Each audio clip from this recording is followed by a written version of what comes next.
اعوذ باللہ من الشیطان الرجیم بسم اللہ الرحمن الرحیم الحمد للہ رب العالمین والصلاة والسلام والتحیۃ والاکرام علی خیر الانام وعلی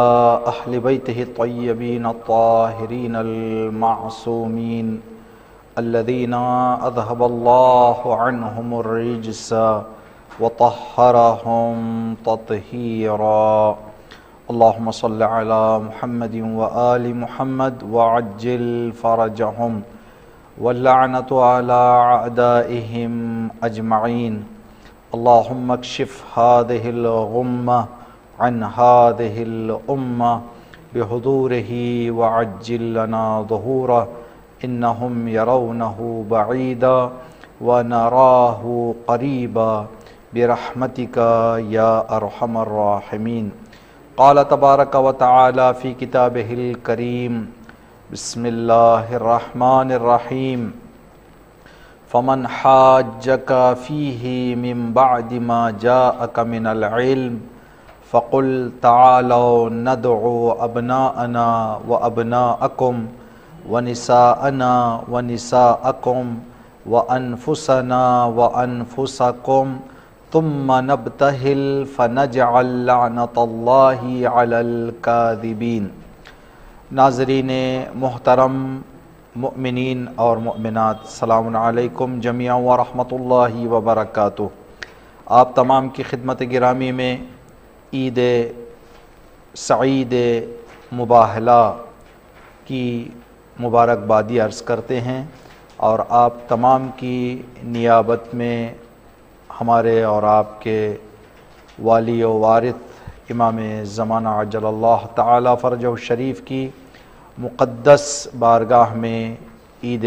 مباہلہ کی مبارکبادی پیش کرتے ہیں۔ 1443 ہجری قمری میں اس سال جو قمری سال کا آخری مہینہ ہے ذی الحجہ، جو خوشیوں کا سلسلہ 9 ربیع الاول سے شروع ہوا تھا، عید مباہلہ پر ختم ہو جاتا ہے۔ 9 ربیع الاول پہلی عید ہے سال کی، اور مباہلہ سال کی آخری عید اور خوشی ہے۔ اللہ رب العزت کی بارگاہ میں اس حوالے سے اور اس بات کو مد نظر رکھتے ہوئے کہ سال کی آخری خوشی ہم کل منانے جا رہے ہیں، دعا کرتے ہیں خداوند عالم کی بارگاہ میں، اے پروردگار، مباہلہ میں پنجتن پاک کی عظمت اور آپ کی بزرگی اور آپ کے شرف اور فضیلت کا واسطہ پنجتن پاک کے صدقے پروردگار اہل بیت کے چاہنے والوں کو، مباہلہ کی خوشی منانے والوں کو غم اہل بیت کے سوا کوئی غم نصیب نہ فرما۔ اگر ہم جس آیت کی تلاوت آپ کی خدمت میں پیش کی اس پر غور کریں، اس کے ترجمے پر، اور اس آیت کے اطراف گزرنے والے واقعات پر، تو کچھ باتیں ہمیں سمجھنے کے لیے اور غور کرنے کے لیے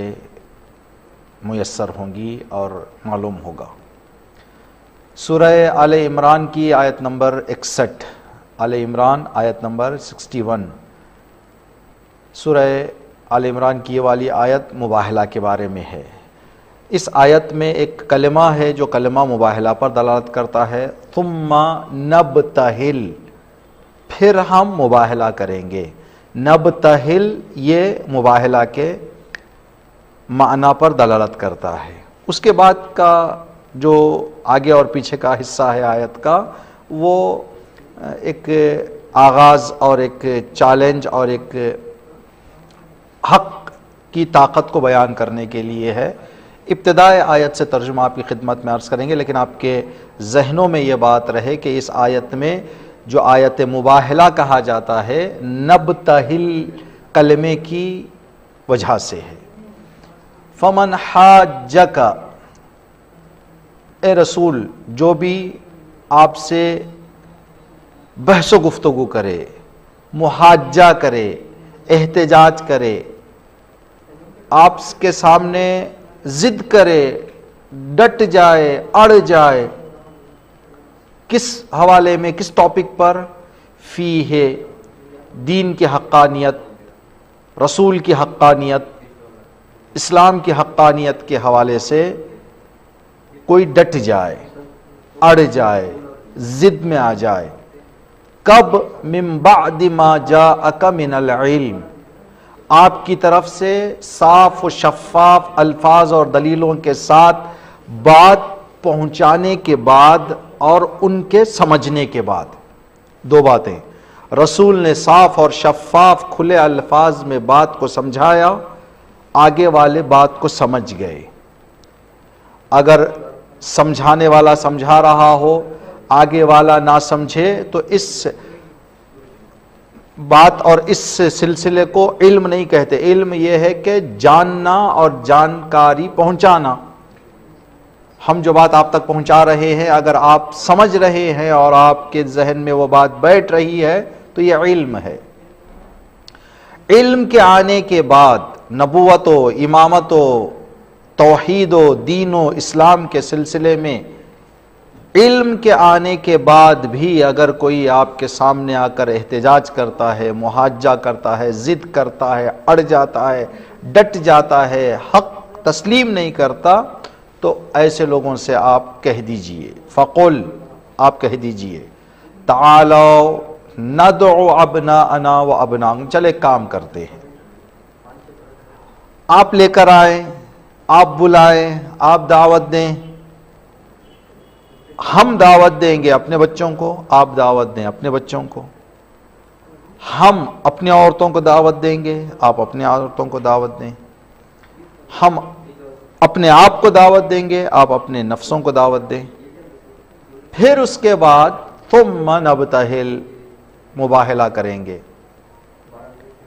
مباہلے میں کیا کام کرنا ہے؟ مباہلہ کرنے کے بعد مباہلہ میں فَنَجْعَلْ لَعْنَةَ اللَّهِ عَلَى الْكَاذِبِينَ، خدا کی لعنت جھوٹوں کے لیے قرار دیں گے۔ یہ آیت کا ترجمہ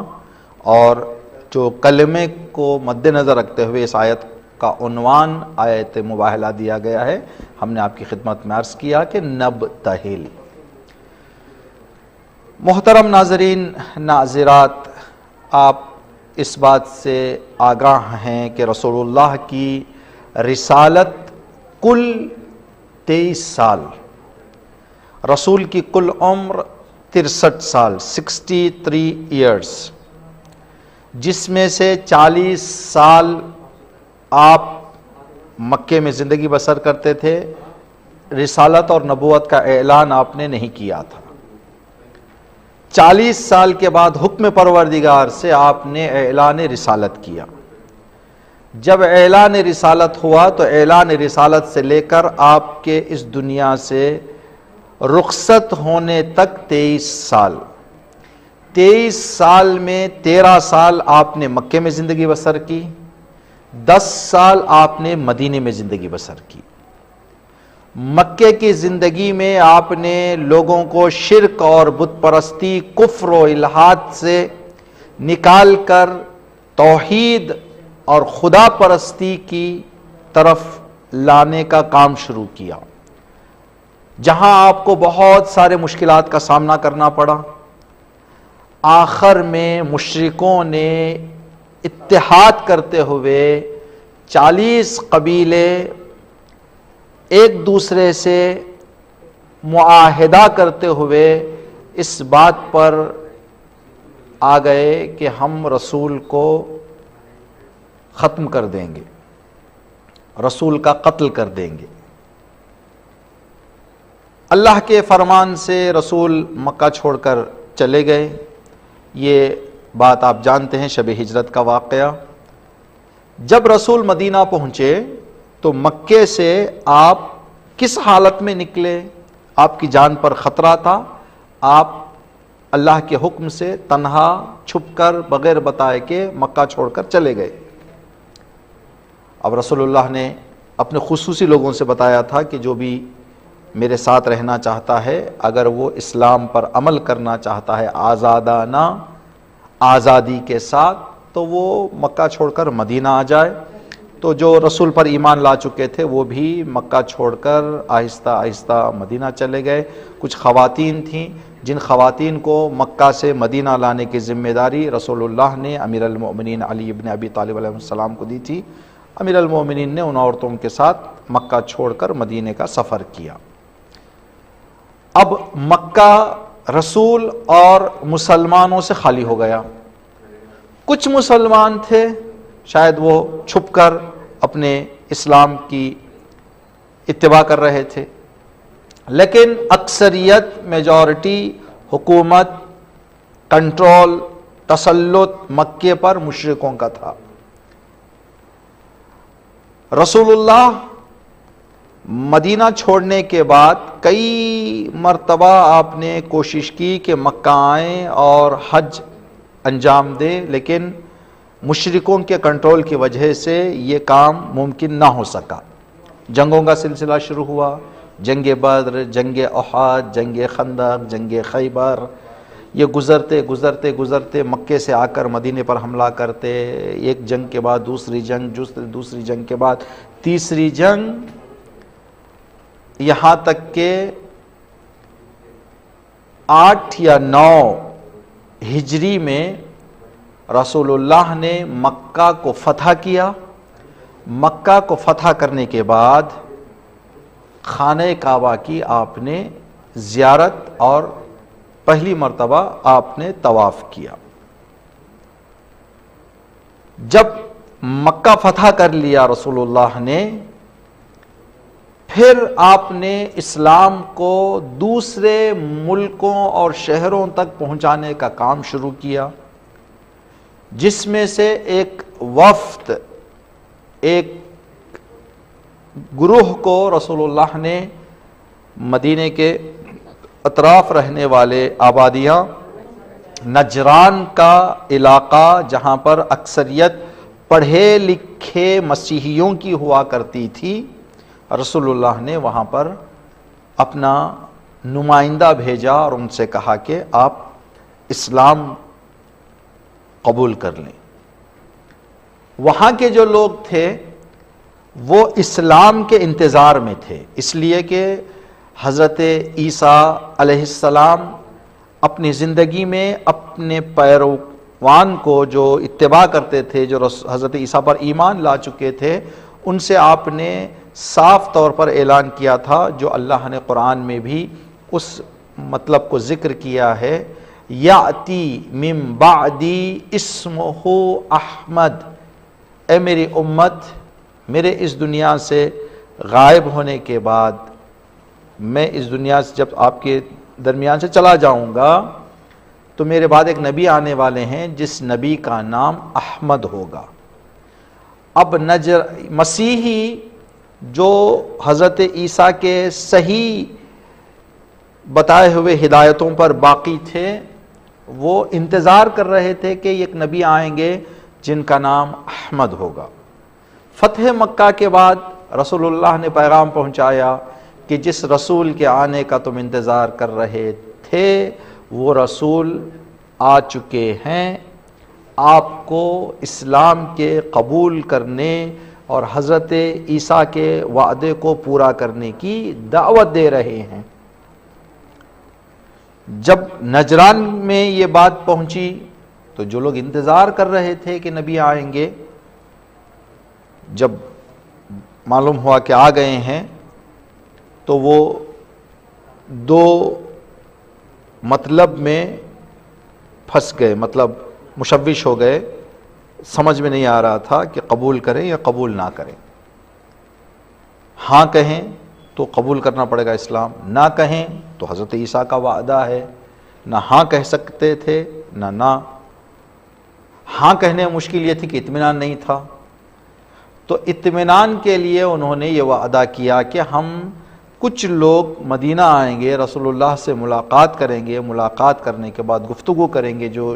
شخص اپنے آپ کو احمد کہہ رہا ہے صلی اللہ علیہ وآلہ وسلم، اگر ہمارا دل مطمئن ہو جائے تو پھر ہم ان کے ہاتھوں پر ایمان لے کے آ جائیں گے اور اسلام کو قبول کر لیں گے۔ جب رسول کی بارگاہ میں پہنچے تو تفصیلات میں یہ لکھا ہوا ہے کہ سج دھج کر آئے تھے، مہنگے مہنگے کپڑے، قیمتی جواہرات اپنے گلوں میں، اپنے ہاتھوں میں، سروں پر تاج، یہ سب پہن کر ایک دبدبے کے ساتھ مسجد پہنچے، مسجد نبوی۔ آنے کے بعد انہوں نے اپنی خاص رسم و رواج میں وہاں شاپور یعنی جو آواز نکالنے کا ایک ذریعہ ہوتا ہے اس کو بجایا، کچھ مراسم، کچھ رسومات، کچھ ان کے جو طور طریقہ تھا اس کو انہوں نے انجام دیا۔ رسول اللہ کی خدمت میں پہنچ کر جب گفتگو شروع ہوئی کہ کیا آپ رسول ہیں، تو رسول اللہ نے فرمایا کہ آپ پہلے گفتگو شروع کریں۔ تو مسیحیوں نے کہا کہ آپ کس بات پر یہ کہہ رہے ہیں کہ آپ اللہ کے رسول ہیں؟ رسول اللہ نے دلیلیں پیش کی، ماننے سے انکار کر گئے۔ پھر انہوں نے کہا کہ نہیں، ہر نبی کا باپ ہے، ہر انسان کا باپ ہے۔ حضرت عیسیٰ بغیر باپ کی ولادت پائے ہیں تو حضرت عیسیٰ اللہ کے بیٹے ہیں، تو ہم اللہ کے بیٹے کے وجود اور ہوتے ہوئے ہم دوسروں کو نہیں مانیں گے۔ تو قرآن کی آیت نازل ہوئی جس میں اللہ نے فرمایا کہ اگر یہ لوگ کہہ رہے ہیں کہ حضرت عیسیٰ بغیر والد کے اس دنیا میں آپ نے ولادت پائی ہے، تو ان سے کہہ دیں اگر اس معیار پر کسی کو آپ اپنا ہادی، اپنا رہبر، اپنا رہنما تسلیم کرتے ہیں تو حضرت آدم نہ والد ہیں، نہ والدہ ہیں، نہ ماں، نہ باپ۔ تو حضرت آدم آپ کے معیار، آپ کے میزان، آپ کے دلیل کے مطابق حق زیادہ حضرت آدم کا ہے۔ جب وہ اس محکم اور مضبوط دلیل کو سننے کے بعد ماننے سے انکار کر گئے تو یہ آیت نازل ہوئی، فمن حاجک فیہ من بعد ما جاءک من العلم، یہ آیت نازل ہوئی۔ وقت طے کیا گیا، معین کیا گیا آئے مباہلہ کے لیے۔ جو واقعہ گزرا ہے اکثر و بیشتر کم و بیش آپ سب کے علم میں ہے۔ تو کچھ باتیں جو ہم آپ کو بتا سکتے ہیں وہ یہ، نبی حضرت محمد مصطفیٰ صلی اللہ علیہ وآلہ وسلم 13 سال مکے میں رہتے ہوئے جو آپ کا آبائی وطن تھا، آپ کا شہر تھا، آپ جہاں پر آپ نے ولادت پائی، آپ کے آبا و اجداد جہاں پر زندگی کیا کرتے تھے، آپ کو 40 سال جس گلی کوچے اور بازاروں میں لوگوں نے اٹھتے بیٹھتے دیکھا، آپ کو صادق کا لقب دیا، آپ کو امین کا لقب دیا، لیکن جب آپ نے اعلان رسالت کیا تو کل تک جو لوگ آپ کے ساتھ تھے ان لوگوں نے آپ کا ساتھ چھوڑ دیا۔ چچا اور قریبی رشتہ داروں نے رسول اللہ کی مخالفت شروع کر دی۔ رسول 13 سال تک اپنوں کا مقابلہ کرتے رہے، چاہے رشتے کا ہو چاہے وطن کا ہو۔ مکہ رسول کا وطن تھا، اپنے وطن والے، اپنے رشتے والے رسول اللہ کے سامنے رکاوٹیں ڈالنے لگے۔ 13 سال تک ان رکاوٹوں کو دور کرنے کی رسول اللہ نے کوششیں کی۔ آخر جان پر آ گئے رسول کی بات، جب جان پر آ گئی، قتل کرنے کا ارادہ کر لیا تو رسول نے مکہ چھوڑ دیا۔ عزیزان گرامی، رسول جیسا اشرف الانبیاء، افضل الانبیاء، اکرم الانبیاء، خدا کے بعد سب سے بلند و بالا مقام و مرتبہ رکھنے والی ذات، جس کا کلمہ، جس کی نبوت کی گواہی کروڑوں کے مسلمان آج ہر مسجد سے دے رہے ہیں، لیکن جب اپنوں نے رکاوٹیں ڈالی، اس بڑی طاقت رکھنے والے نبی کے کام میں بھی وہ تیزی نہ دیکھی گئی جو ہونی چاہیے تھی۔ اس سے ہمیں یہ بات معلوم ہوتی ہے، جب کسی کام میں، جب کسی مسئلے میں، جب کسی بات پر اپنے مخالفت کرنا شروع کر دیں تو رسول جیسا طاقتور نبی کے لیے بھی مشکلات کھڑی ہو جاتی ہیں، تو پھر دیگر لوگوں کے لیے کیا تصور کیا جا سکتا ہے۔ اپنوں کو چاہیے کہ حق اور سچ، کوئی معاشرے میں، کوئی گھرانے میں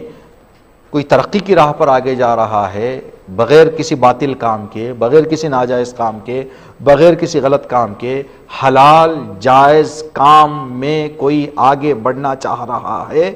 اپنوں کو چاہیے کہ اس کا ساتھ دیں، اس کے سامنے رکاوٹیں ایجاد نہ کریں۔ لیکن افسوس، صد افسوس، صد افسوس،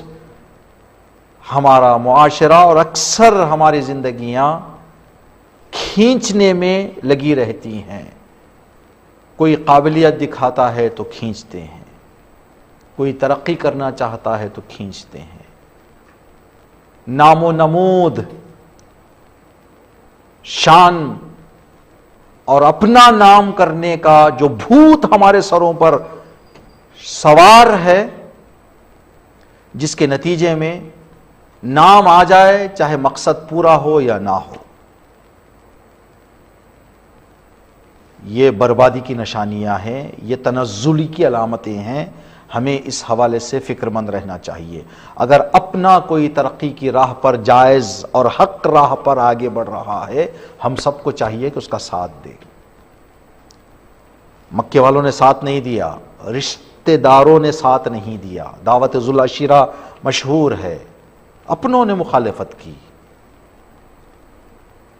تلواریں لے کر ننگی کھڑے رہنے والے کوئی پرائے نہیں تھے، اپنے شہر کے تھے۔ اپنے شہر کے لوگ، اپنے رشتے کے لوگ جب رکاوٹیں ایجاد کرتے ہیں تو دوسرے شہر اور دوسرے لوگوں کی رکاوٹوں سے بھی زیادہ یہ مسئلہ سخت اور دشوار ہو جاتا ہے۔ آپ اندازہ کریں، اس بات کو ہم جتنا بھی غور کریں، شاید ہماری عقلیں اس بات کو سمجھنے میں جو ہے پوری طرح سے سمجھ نہ پائیں بات کو، وہ یہ کہ رسول جیسی ذات جب ان رکاوٹوں میں گھر کر اپنا کام کرنے میں رسول پریشانی دیکھیں تو پھر دوسرے لوگوں کا کیا حال ہوگا۔ رسول جب مکے سے مدینہ گئے تو مکے سے آپ نے کچھ نمائندوں کو مدینہ بھیجا۔ مدینے کے لوگ اس لیے کہ اکثریت وہاں پر یہودی رہا کرتے تھے، کچھ حد تک مسلمانوں سے یہودی مدینے والے پڑھے لکھے تھے، تو رسول کے نمائندے جب وہاں جا کر ان کو سمجھاتے، مدینے کے لوگ رسول کو دیکھے بغیر، رسول کی باتوں کو اپنے کانوں سے سنے بغیر، نمائندے کے ذریعے سے رسول نے جو بھیجا تھا، رسول کو تسلیم کر گئے، رسول کو ماننے لگے، یہاں تک کہ رسول پر جان قربان کرنے کے لیے تیار ہو گئے۔ تو یہاں سے ہمیں دوسری بات معلوم ہوتی ہے، جہالت حق قبول کرنے میں رکاوٹ بنتا ہے۔ جہالت رکاوٹ ہے، جہالت نادانی ہے، آدمی کو ترقی کرنے نہیں دیتی جہالت۔ تو مدینے اور مکے میں فرق کیا تھا کہ مدینے اپنے رہ کر مخالفت کرنے لگے، مدینہ پرایا رہ کر استقبال کرنے کے لیے تیار تھا۔ جب رسول مدینہ پہنچے تو جھگڑا ہو رہا تھا کہ میرے گھر تشریف لائے، میرے گھر تشریف لائے، میرے گھر تشریف لائے۔ یہ کس بات کا نتیجہ ہے؟ علم اور جہل کا۔ یہاں علم تھا، یہاں جہل تھا۔ جہل نے رسول جیسی ذات پر حملہ کرنے کا ارادہ کر لیا، علم نے رسول کا استقبال کیا، رسول کو اپنے سینے پر زندگی کرنے کے لیے تیار کر دیا، جو آج بھی مدینہ منورہ کے نام سے دنیا میں چمک رہا ہے، اور ہر عاشق رسول یہ آرزو اپنی زندگی میں لیے ہوئے زندگی کرتا ہے کہ ایک مرتبہ مجھے مدینہ منورہ کی زیارت ہو جائے۔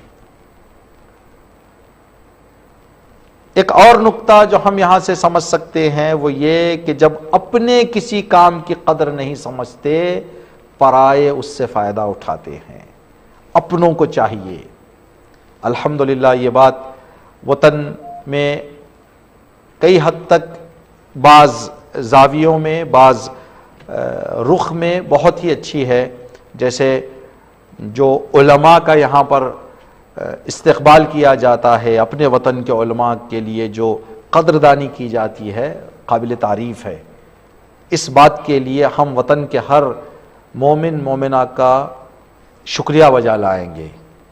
ذاکرین حضرات، شعراء حضرات، جو قدردانی کی جاتی ہے ان کی وطن میں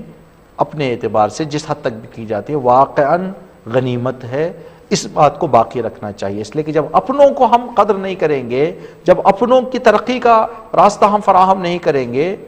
تو پھر اپنے وطن چھوڑ کر چلے جائیں گے۔ جیسے رسول مکہ چھوڑ کر چلے گئے مدینہ، ویسے چھوڑ کر چلے جائیں گے۔ لیکن الحمدللہ الحمدللہ الحمدللہ کہ وطن میں اس حوالے سے بہت ہی مناسب قدم ہمارے بزرگوں نے اٹھایا ہے۔ خدا اس سلسلے کو اور اس مسئلے کو قیامت تک باقی رکھے انشاءاللہ۔ رسول مدینہ پہنچ گئے، رکاوٹیں تھیں، مدینہ پہنچے، پھر مدینے میں بھی رسول کو انہوں نے راحت سے رہنے کی اجازت نہیں دی، مشکلات ایجاد کی، جنگیں کی۔ پھر رسول نے نجران کے لوگوں کو جب پیغام پہنچایا تو یہاں سے کچھ باتیں، ابھی جو رکاوٹیں مکے والوں نے کی تھیں ان رکاوٹوں کے سلسلے میں ہم نے 2-3 نکتے آپ کی خدمت میں عرض کیے۔ ابھی نجران کے لوگ، وہ بھی پڑھے لکھے تھے، انتظار کر رہے تھے رسول کا آنے کے بعد، ملاقات کی، آنکھوں سے دیکھا، رسول کی باتوں کو سنا، واضح دلیل رسول نے بیان کی، انہوں نے دلیلوں کو سمجھ بھی لیا، اس کے بعد بھی ضد پر آ گئے کہ ہم نہیں مانیں گے۔ اگر اس حوالے سے ہم تھوڑا سا غور کریں تو کیا بات پتہ چلتی ہے؟ یہ کہ نجران کے لوگوں میں اور ہم لوگوں میں ایک چیز ملتی جھلتی ہے، وہ لوگ رسول کے آنے کا انتظار کر رہے تھے، ہم امام کے آنے کا انتظار کر رہے ہیں۔ ان کی زندگی اور ان پر گزرنے والا واقعہ ہمارے لیے عبرت اور سبق ہے۔ آج ہر امام زمانہ کو یاد کرنے والا اور عجل فرجہم کہنے والا، یا صاحب الزمان ابن الحسن العسکری عجل علی ظہورک کہنے والا، امام کے آنے کے بعد امام کو مان لے گا۔ نجران کے لوگوں کا واقعہ بتا رہا ہے کہ ممکن ہے دیکھ کر انکار کر جائیں۔ یہ سنا ہے ہم نے کہیں پر کسی کتاب میں، اپنے آنکھوں سے ہم نے نہیں پڑھا، کہ جب امام زمانہ ظہور فرمائیں گے، آج اکثریت جن لوگوں کی امام پر عقیدہ رکھنے والی ہے، وہ لوگ امام کے آنے کے بعد امام کا انکار کر دیں گے۔ ان میں سے کچھ لوگ آج الاجل کہنے والے، آج جب اماموں کے نام پوچھتے ہیں تو ہمارے 12ویں امام حضرت مہدی آخر الزمان عجل اللہ تعالی فرجہ الشریف کہنے والے، ہر نماز کے بعد یا صاحب الزمان ابن الحسن العسکری عجل اللہ ظہور کہنے والے، جب امام آ جائیں گے تو انکار کر دیں گے۔ نجران کا واقعہ اس بات کی دلیل ہے کہ انہوں نے نبی کے انتظار کے لیے جنہوں نے لمحے لمحے گنے تھے، دن دن گزار رہے تھے کہ کب آئیں گے کب آئیں گے کب آئیں گے، جب آ گئے تو انکار کر گئے، انکار کر دیا انہوں نے۔ تو یہ بات ہم جب اس واقعے کو پڑھتے ہیں اور اس منزل پر آتے ہیں بتاتے بتاتے کہیں پر، تو یہ بات ذکر کرتے ہیں حق کو ماننے کے لیے ذہن چاہیے، حق کو سمجھنے کے لیے ذہن چاہیے، حق کو ماننے کے لیے جگر چاہیے۔ بہت سارے ایسے لوگ ہیں جن کی عقل تسلیم کر رہی ہے کہ یہ بات سچ ہے، یہ بات حق ہے، لیکن جگر میں اتنی طاقت نہیں کہ اس بات کو قبول کریں۔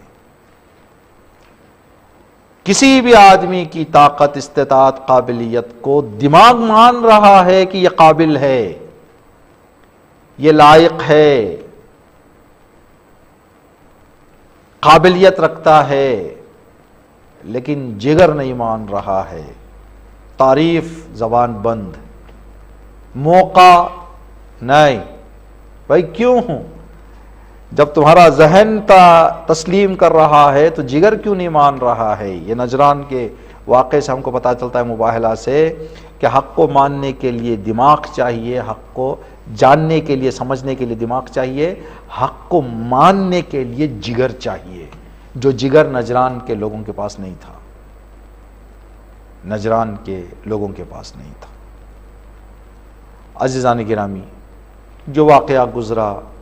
بس ایک نقطہ آپ کی خدمت میں عرض کریں گے کہ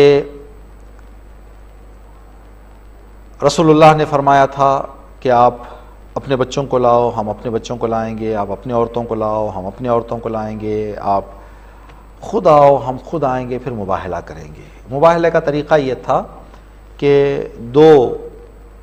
آپس میں جو مباہلہ کرنے والے ہیں، اب اس طرف نجران، اس طرف رسول اور رسول کے ساتھ آنے والے بیٹھیں گے، بیٹھنے کے بعد یہ جملہ کہیں گے، خدایا جو ہم کہہ رہے ہیں اگر وہ سچ ہے، اگر وہ جھوٹ ہے، جو ہم کہہ رہے ہیں اگر وہ جھوٹ ہے تو ہم پر عذاب نازل فرما۔ آگے والے کہیں گے، خدایا اگر جو ہم کہہ رہے ہیں اگر وہ جھوٹ ہے تو ہم پر عذاب نازل فرما۔ یہ جملہ کہنا تھا آپس میں بیٹھ کر۔ جب مباہلہ کا وقت نزدیک آیا، نجران کے مسیحیوں نے اپنے بزرگ سے جا کر پوچھا مباہلہ کریں یا نہ کریں۔ یہ ان کا کریں یا نہ کریں، یہ جو تھوڑا سا ارادہ سست تھا، ان کے ناحق ہونے کی دلیل، ان کے باطل ہونے کی دلیل۔ آدمی صحیح کام تسلی سے کرتا ہے، غلط کام میں گھبراہٹ ہوتی ہے، گھبراہٹ ہی غلط کی بہت بڑی دلیل ہے، باطل کی بہت بڑی دلیل گھبراہٹ ہے۔ یہ مثال ہم دینیات کے بچوں کو دیا کرتے ہیں کہ اللہ سے ڈرو، اتقوا اللہ، اللہ سے ڈرو۔ تو اللہ سے ڈرو کا مطلب کیا؟ اس کو اگر ہم سمجھنا چاہیں، جیسے سمجھیں کوئی بچہ اپنے باپ سے ڈرتا ہے، باپ سے ڈرتا ہے، پھر جب ضرورت پڑتی ہے تو باپ سے جا کے پیسہ مانگتا ہے۔ اگر ڈرتا ہے تو پیسہ کیوں مانگتا ہے؟ اگر پیسہ مانگتا ہے تو ڈرتا کیوں ہے؟ پیسے مانگنے والے کو ڈرنا نہیں چاہیے، ڈرنے والے کو پیسہ نہیں مانگنا چاہیے۔ ہم خدا سے دعائیں بھی کرتے ہیں، خدا سے مرادیں بھی مانگتے ہیں، پھر ڈرتے بھی ہیں خدا سے۔ تو خدا جو کہہ رہا ہے ڈرو، یہ کس چیز سے ڈرنا ہے؟ اگر گھر میں بچہ بیٹھ کر ہوم ورک لکھ رہا ہے، قرآن پڑھ رہا ہے، امتحان کی تیاری کر رہا ہے، باپ گھر کے اندر آ جائے، بچے کے چہرے پر ذرہ برابر بھی گھبراہٹ نہیں ہوگی۔ کیوں؟ اس لیے کہ نیک کام کر رہا ہے، اچھا کام کر رہا ہے، صحیح کام کر رہا ہے، قرآن پڑھ رہا ہے، امتحان کی تیاری کر رہا ہے، ہوم ورک لکھ رہا ہے۔ لیکن جب باپ اندر آئے، بچہ کوئی بھی ایک وہ کام جو باپ کو پسند نہیں وہ کام کر رہا ہو، جیسے ہی باپ آئیں گے گھبرا جائے گا، چہرے پر گھبراہٹ، چہرہ سے پتہ چل جائے گا کہ یہ کچھ غلط کر رہا ہے۔ تو اللہ جو کہہ رہا ہے اتقوا اللہ، اللہ سے ڈرو، یہ اللہ سے ڈرنا نہیں ہے بلکہ اپنے غلط کاموں سے ہمیں ڈرنا ہے، اس لیے کہ ہم غلط کام کریں گے تو اللہ سے ہمیں گھبراہٹ ہوگی، بارگاہ پروردگار میں جانے سے ہمیں ہچکچاہٹ ہوگی، تو ہمیں نیک راستے پر زندگی بسر کریں تو پھر اللہ رحیم ہے، اللہ کریم ہے، اللہ رحمان ہے، رؤوف ہے پروردگار۔ تو جب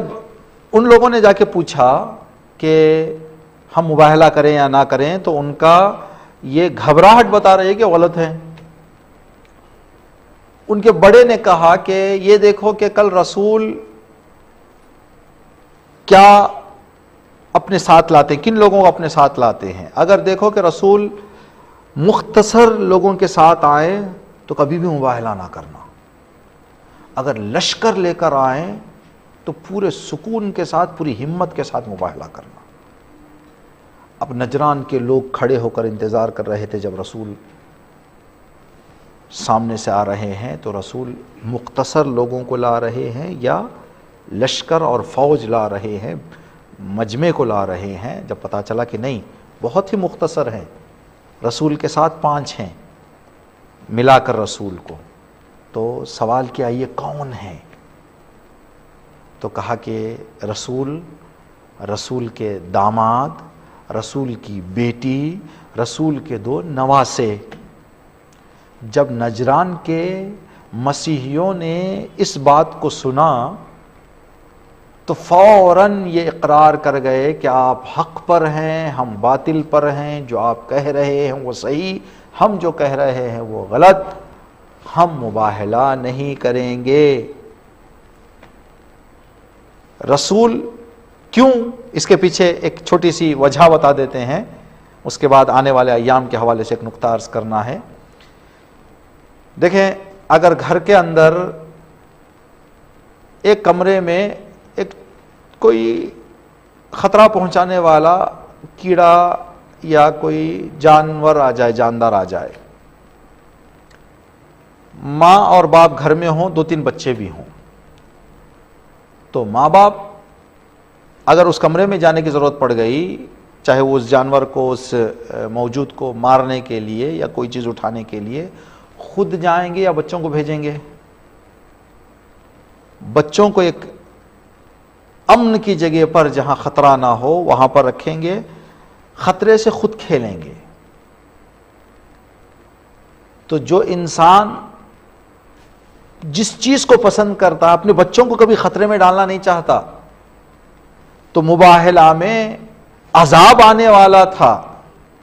تو عذاب نازل کرنے کے لیے رسول غیروں کو نہیں لائے، اپنے داماد، اپنی بیٹی، اپنے نواسوں کو لائے۔ تو اس مختصر سے لشکر کے اور رسول کے ساتھ آنے والوں کو دیکھ کر وہ سمجھ گئے کہ اگر یہاں پر رسول کو ذرہ برابر بھی اپنے حقانیت پر شک ہوتا تو ان کو نہ لاتے۔ رسول کو پورا یقین ہے، جس کی وجہ سے خطرے سے کھیلنے کے لیے ان کو لائے ہیں، تو وہ سمجھ گئے کہ نہیں اب ہماری خیر نہیں۔ تو انہوں نے کہہ دیا تھا اسی وقت، ہم ایسے چہروں کو دیکھ رہے ہیں جو اگر پہاڑ کو کہیں کہ اپنی جگہ سے ہٹ جا تو پہاڑ اپنی جگہ سے ہٹ جائے گا۔ تو یہ جب مختصر اپنوں کو لاتے ہیں تو حقانیت کی دلیل ہے۔ امام حسین علیہ السلام جب کربلا میں آئے تھے، ابھی نزدیک ہے محرم، امام حسین علیہ السلام جب کربلا میں آئے تھے تو امام نے بھیڑ کو جمع نہیں کیا تھا، امام اپنوں کو لا کر کربلا میں یہ اعلان کر رہے تھے، جس طرح سے میرے نانا نے مباہلہ میں اپنوں کو لا کر بتا دیا کہ حق ہمارے ساتھ ہے اور یہ ہمیشہ زندہ رہے گا، میں بھی کربلا میں اپنوں کو لا کر بتا رہا ہوں کہ ہمارے ساتھ حق ہے اور یہ حق ہمیشہ رہے گا۔ انشاءاللہ کہ ہم جو نقطے ابھی بتائے گئے ہیں،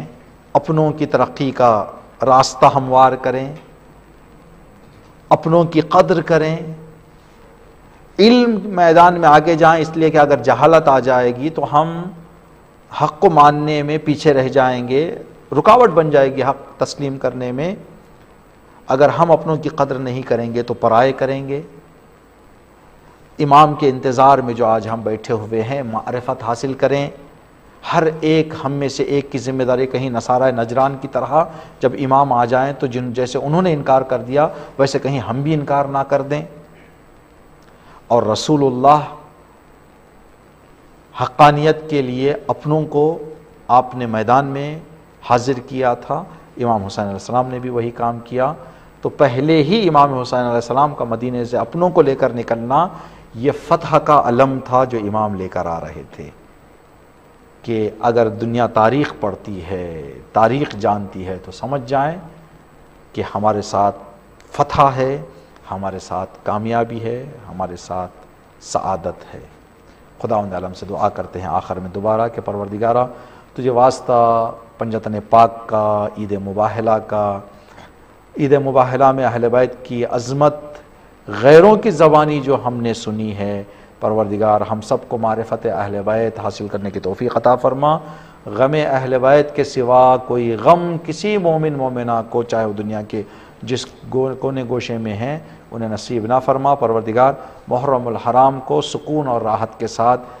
انشاءاللہ مقصد کرب و بلا کو زندہ کرتے ہوئے ہم سب کو منعقد کرنے کی توفیق عطا فرما۔ ایک اعلان بھی جو آپ کی خدمت میں عرض کر دیں، ہمارے ناظرین اور ناظرات اگر پروگرام دیکھ رہے ہیں، اس سال آزمائشی طور پر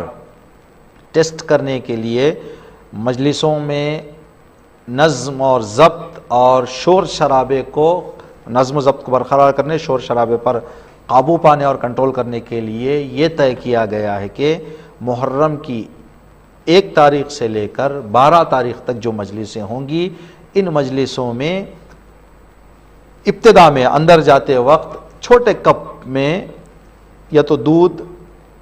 یا تو چائے یا تو کافی، ہر آدمی حالات دیکھیں، صبح کا وقت ہو تو کافی یا چائے، دوپہر کا یا شام کا وقت ہو بادام کا دودھ یا صرف دودھ،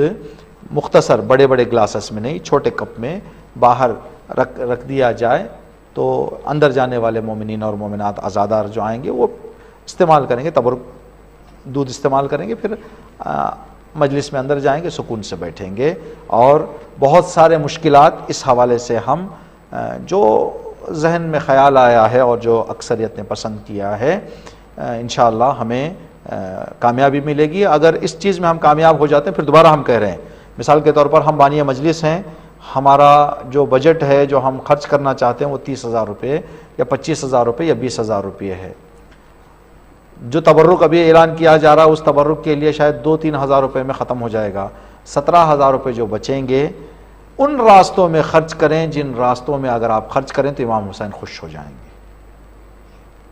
جس راستے میں آپ خرچ کریں، آپ اختیار آپ کو، ہم نہیں کہیں گے فلاں کام کو دیں، فلاں کو دیں، اس کو ان کو دیں، ان کو دیں، نہیں، آپ جہاں پر بھی خرچ کریں ایسی جگہ خرچ کریں، پھر اس کو دوسری جگہوں پر نہ لے کے جائیں، اس لیے کہ امام حسین کے نام کا پیسہ آپ نے سوچ لیا کہ اتنا خرچ کرنا ہے، امام آپ کو نوازیں گے، امام آپ کو عطا کریں گے، امام آپ کو برکتیں دیں گے، آپ اس پیسے کو رکھیں، لیکن اس ایسے راستے میں خرچ کریں جس راستے میں خرچ کرنے سے ہمارے اور آپ کے آقا و مولا امام حسین علیہ السلام راضی رہیں، خوش رہیں۔ انشاءاللہ اگر 12 محرم کے بعد بھی مومنین کے پر جو ہے ہم چھوڑ دیں گے، اگر وہ پسند کرتے ہیں تو آگے جائیں گے اسی سلسلے کو لے کر، اگر نہیں تو پھر دیکھیں گے کہ جو بھی نیا طریقہ سوچا جائے۔ لیکن اس سال 12 محرم تک، 1 محرم سے 12 محرم تک کسی بھی مجلس میں، چاہے مومنات کی ہو چاہے مومنین کی ہو، کسی بھی مجلس میں تبرک تقسیم نہیں کیا جائے گا۔ جو بھی تبرک ہے یہی چیزیں جو ہم نے، ہاں بعض جگہوں پر یہ بات ہم کو سننے میں مل رہی ہے کہ نہیں فلاں جگہ جو ہے وہ ہم چائے اور پانی کا، چائے کا انتظام کریں تو بھی بے نظمی ہوگی، تو اب وہاں ایسی جگہ اگر احتمال ہے، ہم کو سکون کی مجلس چاہیے، مجلس سکون سے ہونے کے لیے ہم یہ قدم اٹھا رہے ہیں۔ اگر کہیں پر آپ کو احتمال ہے کہ یہاں پر اگر تبرک بھی تقسیم ہوگا تو کچھ پریشانیاں آئیں گی، تو آپ وہاں پر پانی تقسیم کر دیں، تبرک بھی، چائے اور دودھ بھی نہ رکھیں، کوئی مشکل نہیں۔ ہم نے جمعہ کے خطبہ میں یہ اعلان کیا تھا، مجلسوں کا مقصد امام حسین کے ہدف کو زندہ کرنا ہے۔ اگر امام حسین کا ہدف 1 گلاس پانی پلا کر زندہ ہو رہا ہے تو امام پسند کریں گے، اگر امام کا مقصد سونا تقسیم کر کے بھی پورا نہیں ہو رہا ہے تو امام کو پسند نہیں ہے۔ تو مجلس میں تبرک کی کیفیت کہ کیا بٹ رہا ہے، کتنا بٹ رہا ہے، یہ صرف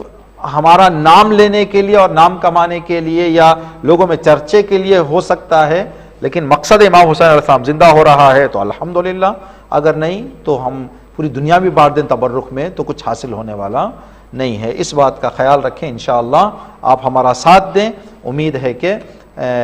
جو ہے یہ سلسلہ کامیابی کے ساتھ آگے جائے گا۔ ہاں بعض لوگوں کو پسند، بعض لوگوں کو ناپسند ضرور ہوتا ہے، لیکن اس لیے کہ ایک فکر ہے، انشاءاللہ آپ سب سے امید ہے کہ ہمارا انجمن جعفریہ کا اور علماء کا آپ ساتھ دیں گے۔ انشاءاللہ ابھی مختصر وقفے کے بعد سوالات لے کر آپ کی خدمت میں حاضر ہوں۔